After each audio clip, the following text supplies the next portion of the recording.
Сәлеметсіңдер ме балалар? 3 сынып қазақ тілі пәні 78 сабақ зат есімнің тәуелденуі тақырыбын жалғастыратын боламыз. 47 жаттығу мәтінді түсініп оқы. Қазақ ою өрнегі өте ертеде пайда болған. Оның мазмұны өрнектері әртүрлі болып келеді. Негізінен олар өсімдік, жан-жануар, адам өмірі мен ғарышты, ғаламды бейнелеуден тұрады. Соның ішінде жан-жануарды өрнектейтін оюлар көптеп кездеседі. Олар ежелгі қазақ мәдениетінен, көшпенділер өмірінен сыр шертеді. Әр өрнекке өзінің сипатына қарай атау берілген. Мүйізді қойға ұқсайтын өрнек қошқар мүйіз деп аталады. Түйетабан оюы өзінің аты айтып тұрғандай түйенің табанын бейнелейді. Түйені көргендерің болса, оның ізіне қарап көз жеткізуге болады. Мәтін бейнелеу өнері кітабынан алынған. Олай болса балалар, мәтін мазмұны бойынша төмендегі тапсырмаларды орындайық. Төмендегі тақырыптардың қайсысы мәтін мазмұнына сәйкес келеді? Әр өрнектің атауы, жан-жануарлар ою өрнегі, қазақ ою өрнегінің тарихы, сақ-скифтердің аң бейнелеу өнері. Бұл тақырыптардың ішінде балалар мәтінге сәйкес келетін тақырып қазақ ою өрнегінің тарихы. Өрнек сөзін жекеше көпше түрде тәуелдеп жаз.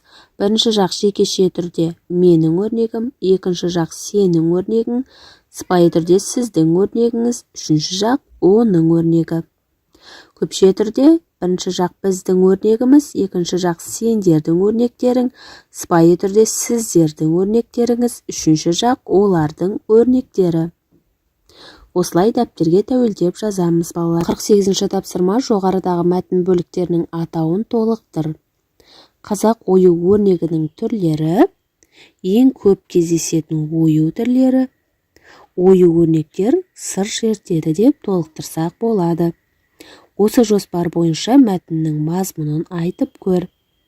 Бұл тапсырманы енді ауызша өздерің орындайсыңдар. Жоғарыда оқыған мазмұнын айтқан мәтіннің жанрын анықта. Көркем мәтін немесе ғылыми танымдық мәтін. Бұл мәтін балалар ғылыми танымдық мәтін, себебі мұнда мәлімет нақты беріліп тұр. 49-ші тапсырма жұмбақты оқып шешуін тап. Тарағым бар, таранбаймын, орағым бар, оралмаймын, сақалым бар, ал бірақ мен ақсақал бола алмаймын. Жұмбақтың шешуі әтеш.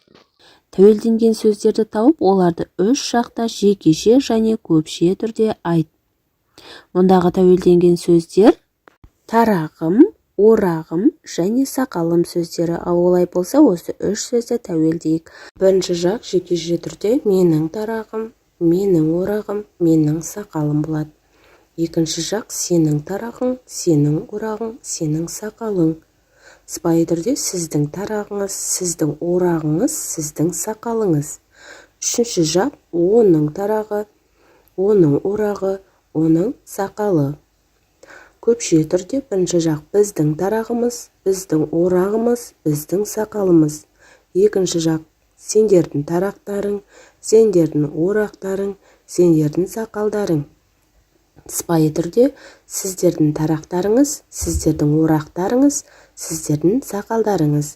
Үшінші жақ олардың тарақтары, олардың орақтары, олардың сақалдары болып тәуелденеді. 50-ші жаттығу шығармашылық үзіліс. Тоқыма торға зер салып қара. Шебер тоқыма торды тоқыған кезде әртүрлі ағаштарды пайдаланған екен. Тиісті әріптерді қойсаң, ол қолданған ағаш түрлерін оқисың.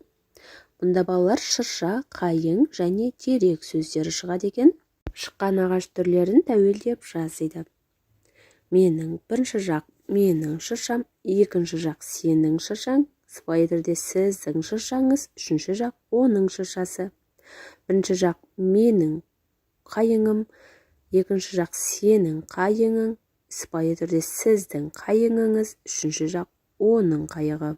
Ал енді терек сөзін тәуелдейміз. Бірінші жақ менің терегім, екінші жақ сенің терегің, сыпайы түрде сіздің терегіңіз, үшінші жақ оның терегі. 51-ші жаттығу артық сөзді тап. Онда бірінші қатарда берілген сөздер бұйымым, күлем, өнерім, кілемім деген сөздер. Бұл жерде күлем деген сөз артық, балалар. Себебі қалған сөздер менің бұйымым, менің өнерім, менің кілемім болып, бірінші жақта тәуелденіп тұр. Келесі екінші қатардағы сөздер кездемесі, туындысы, заты, кешкі деген сөздер. Бұл жерде кешкі деген сөз артық, иә балалар? Себебі қалған сөздер оның кездемесі, оның туындысы, оның заты болып, үшінші жақта тәуелденіп тұр. Мінекей балалар, осымен бүгінгі сабағымыз аяқталды. Сендерге барлық тапсырмалар түсінікті болды деген ойдамын. Балалар, келесі жаңа сабақты жіберіп алмау үшін каналға тіркеліп, қоңырауша белгісін басуды ұмытпаңдар. Келесі жаңа сабақта кездескенше сау болыңдар.